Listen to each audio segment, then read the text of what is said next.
Baik, untuk perkongsi lanjut perkembangan jerebu di negara ini, bersedia di talian Datuk Wan Abdul Latif Wan Jaafar, Ketua Pengarah Jabatan Alam Sekitar JAS. Assalamualaikum, selamat tengah hari, Datuk.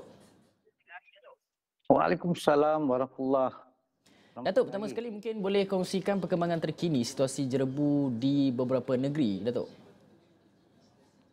Ya, seperti yang disebut oleh Tuan tadi, uh, kita memang merekodkan indeks pencemaran udara.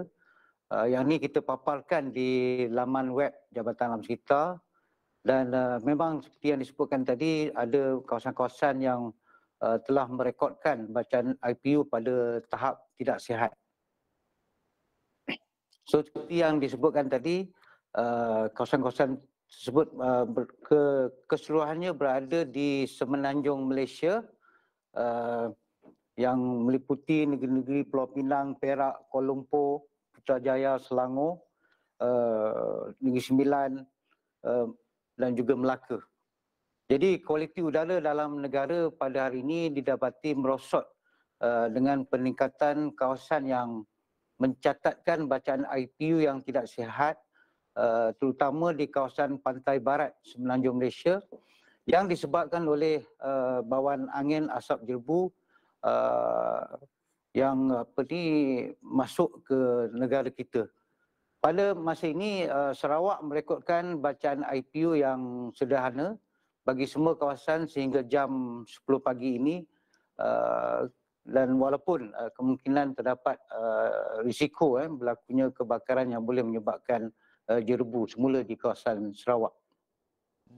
Dan Datuk, dalam masa yang sama juga orang ramai tertanya-tanya sama ada jerebu ini adakah ia bermusim dan berapa lama ia akan berlarutan dalam kualiti udara ini?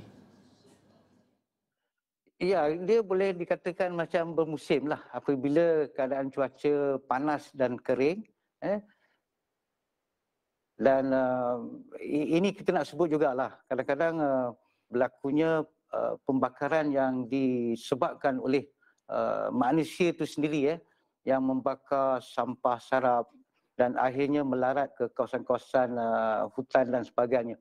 Jadi bila musim panas ataupun bila cuaca panas dan kering, kebakaran tu boleh mudah berlaku dan juga mudah merebak. Jadi dalam hal ini kita memang menasihatkan kepada orang ramai supaya tidak melakukan sebarang pembakaran terbuka lah. Dan kita difahamkan JS ada keluarkan langkah-langkah tertentu untuk diambil dalam menangani situasi jerebu.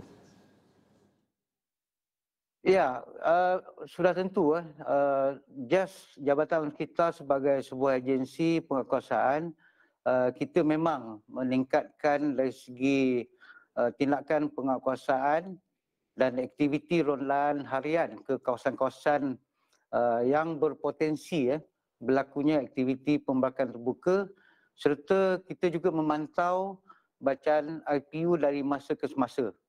Selain daripada itu, pelan tindakan pembakaran terbuka kebangsaan dan juga pelan tindakan jerebu kebangsaan telah diaktifkan bagi menyelaras tindakan-tindakan agensi kerajaan dalam menangani isu pembakaran terbuka dan menghadapi situasi jerebu negara. Di samping itu, semua pemilik tanah dinasihatkan supaya memantau secara rapi kawasan-kawasan yang mudah dan sering terbakar seperti tapak pelupusan sampah, kawasan hutan, kawasan tanah gambut, ladang-ladang, begitu juga kawasan-kawasan pertanian dan juga di kawasan industri, serta mengambil langkah-langkah untuk mencegah pencerobohan oleh pihak-pihak yang tidak bertanggungjawab sehingga menyebabkan pembakaran terbuka sama ada untuk tujuan tertentu atau dengan tidak sengaja. Dan Datuk, dalam masa yang sama juga mungkin jangkaan daripada Jabatan Alam Sekitar sendiri untuk beberapa hari akan datang, adakah jangka akan berlarutan atau akan lebih reda selepas ini? Okey, berdasarkan modeling ataupun model high speed daripada Met Malaysia, trajektori asap jerebu dijangka memberikan kesan jerebu kepada selatan semenanjung Malaysia, manakala trajektori asap jerebu di kawasan Borneo juga dijangka memberi kesan jerebu kepada Kapit dan Miri di Sarawak mulai pertengahan tempoh ramalan trajektori jerebu bagi tempoh 72 jam bermula 1 Oktober 2023 sehingga 4 Oktober 2023. Untuk bahagian Semenanjung ada, Datuk? Okey, di Semenanjung ada tadi yang saya sebutkan tadi, memang kemungkinan akan berlakulah jerebu dalam tempoh 72 jam yang mendatang ini. Dan dalam masa yang sama juga, Datuk, pada ketika ini mungkin boleh memberikan penjelasan berkaitan dengan bacaan IPU yang mana tidak sihat, yang mana sihat dan sebagainya, kerana kita juga fahamkan sebab ramai juga individu-individu yang berisiko kan, ada mereka daripada golongan yang mungkin ada masalah pernafasan dan sebagainya, sebagai langkah berjaga-jaga mungkin perlu pakai topeng ke dan sebagainya, pelitup muka. Ya. Okey, untuk nasihat kepada orang awam, pertama sekali kita mengusulkan supaya orang ramai juga memantau bacaan IPU yang kita paparkan di laman sesawang Jabatan Alam Sekitar, ataupun orang ramai juga boleh memuat turun aplikasi telefon pintar rasmi My IPU di Google Play.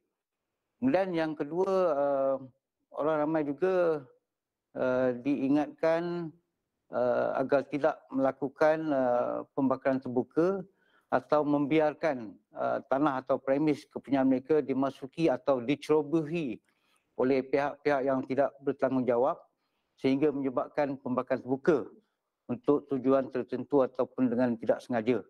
Dan ingin saya tegaskan berdasarkan Seksyen 29A Akta Kualiti Alam Sekeliling 1974, mereka yang disabitkan dengan kesalahan melakukan pembakaran terbuka boleh dikenakan denda tidak melebihi RM500,000 atau penjara selama tempoh tidak melebihi 5 tahun atau kedua-duanya sekali. Selain daripada tindakan mahkamah, tindakan kompaun pun boleh dikeluarkan sehingga maksimum RM2,000 bagi setiap kesalahan. Jadi dalam hal ini juga saya memohon dan menyeru orang ramai untuk bekerjasama bagi kebakaran kecil kalau mereka lihat, mereka boleh bantu untuk padam supaya kebakaran tersebut tidak merebak dan menjadi besarlah.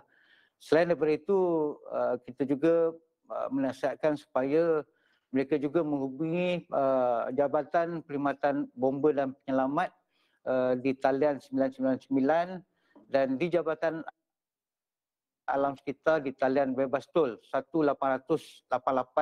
1-800-88-2727.